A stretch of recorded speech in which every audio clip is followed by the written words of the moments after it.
Namo tassa bhagavato arahato samma sambuddhassa.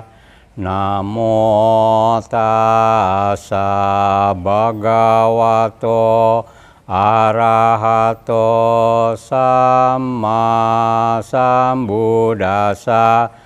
Namo tassa bhagavato arahato samma sambuddhassa. Terpujilah yang terberkahi, yang maha suci, yang telah mencapai penerangan sempurna. Kalyanamita, dimanapun Anda berada, namaste, swatihotu, salam sejahtera buat kita semua. Kalyanamita, mungkin Anda juga pernah melakukan pelimpahan jasa. Namun, saya mendapat pertanyaan dari seseorang yang bertanya, apakah pelimpahan jasa yang diberikan kepada semua makhluk tanpa batas itu akan menguras pahala yang kita kumpulkan? Secara simpel, mari kita jelaskan dulu apa sih pelimpahan jasa. Pelimpahan jasa adalah satu usaha, perbuatan baik, dan setelah melakukan perbuatan baik, semua pahala yang mungkin muncul dari perbuatan baik kita itu, kita limpahkan demi kebahagiaan semua makhluk. Nah, saudara-saudara sekalian, mungkin saya sedikit mengulang kata-katanya seperti apa sih setelah kita melakukan suatu perbuatan baik. Semoga jasa-jasa yang kuperbuat saat ini atau di waktu lain dibagikan kepada semua makhluk di sini tak terbatas, tak ternilai. Mereka yang kukasihi serta berbudi luhur seperti ayah dan bunda, yang terlihat maupun tidak terlihat, yang bersikap netral maupun yang bermusuhan. Makhluk-makhluk yang berada di alam semesta, di 3 alam, 4 jenis kelahiran, baik terdiri dari 5, 1, atau 4 bagian, yang tersebar di alam-alam besar maupun kecil. Semoga dengan pelimpahan jasaku ini, mereka bergembira setelah mengetahuinya. Dan kepada mereka yang tidak mengetahui, semoga para dewa memberitahukannya. Berkat jasa-jasa yang kupersembahkan ini, yang membawa kegembiraan, semoga semua makhluk selamanya hidup berbahagia, bebas dari kebencian. Semoga mereka mendapatkan jalan kedamaian. Semoga cita-cita luhur mereka tercapai. Kira-kira seperti itulah kata-kata yang kita lakukan, kita ucapkan setelah melakukan perbuatan baik. Nah, saudara-saudara sekalian, perbuatan baik itu sebaiknya kita lakukan dengan niat yang tulus dan baik selama 3 fase. Yang pertama adalah sebelum melakukan perbuatan itu, kita sudah mulai dengan niat akan melakukan satu perbuatan yang baik dengan tulus dan ikhlas demi kesejahteraan semua makhluk. Yang kedua, niat kita ketika memberi, lakukanlah dengan tulus dan ikhlas bahwa kita melakukan kebajikan ini demi kebaikan semua makhluk. Dan niat kita setelah melakukan kebajikan tetap harus baik dan tulus, sehingga tidak menimbulkan penyesalan. Dengan demikian, maka perbuatan baik tadi sempurna di 3 waktu: sebelum, ketika, dan sesudah memberi. Nah, saudara-saudara sekalian, ketika kita melimpahkan jasa baik kepada ayah bunda kita di masa yang lampau yang telah tiada, atau ayah bunda kita di masa kehidupan ini yang telah tiada, ataupun kepada setiap makhluk yang masih hidup dan entah di alam apa mereka terlahir, kita tetap mendoakan.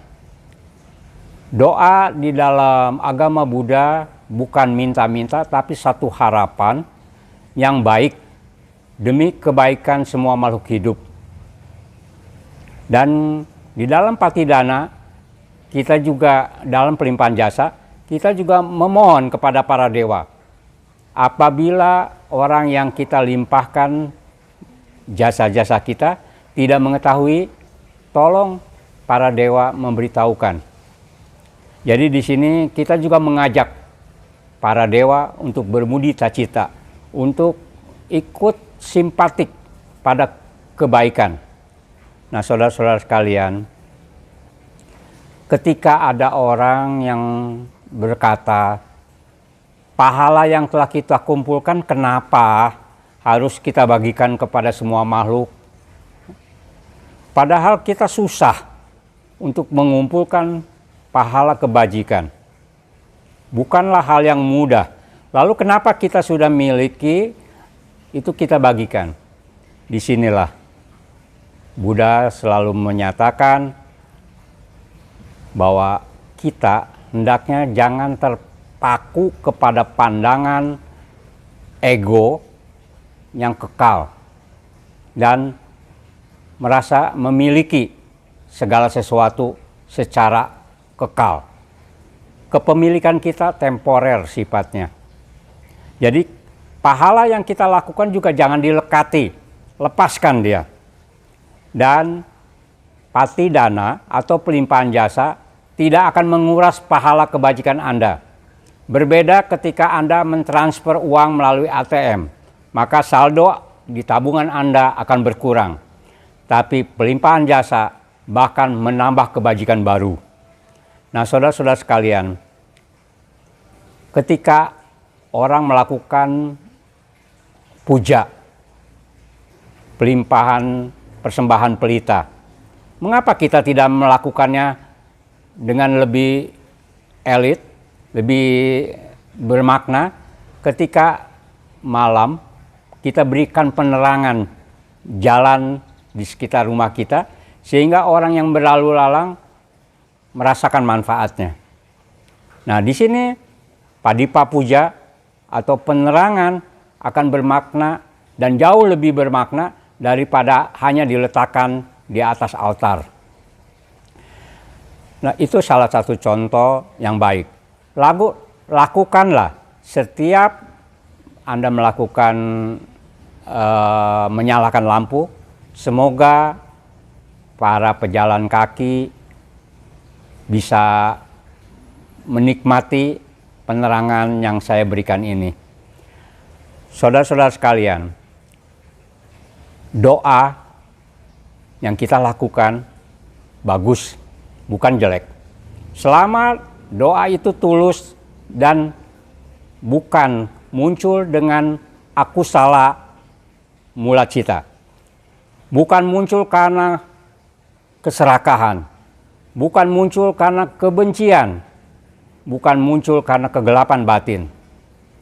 Jadi kalau seseorang berdoa, jangan sumpah serapah yang keluar. Tapi keluarlah kata-kata yang lembut, yang menyejukkan setiap orang.